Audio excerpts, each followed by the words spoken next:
Hello everyone, this is Aisha and welcome to our 14th Kotlin tutorial. And in this tutorial, I'll be talking about the Kotlin comments and what is the use of these Kotlin comments. So comments are those lines that are not compiled by the compiler, so it has no effect on your program, and they are used to describe the working of your program. For example, if you have a program of hundreds of thousands of lines, then you can add comments to describe the working of those lines, and instead of going through the whole program.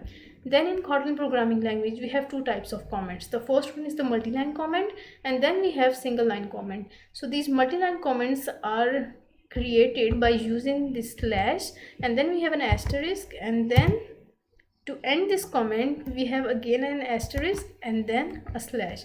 So now inside these slash and asterisk we can write our multi-line comment. So now here I can write this Kotlin program, and then next line, this line again will be the part of the multi-line comment. This Kotlin program adds two numbers.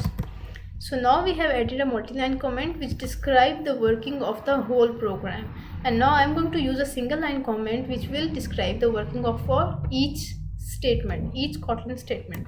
So single line comments can be added by using these double slashes, and then we will have our comment. So for example, here I can write declaring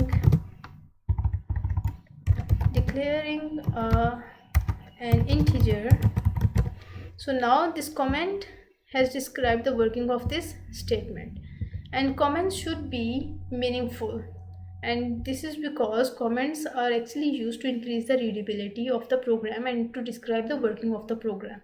Then again in this line we can write declaring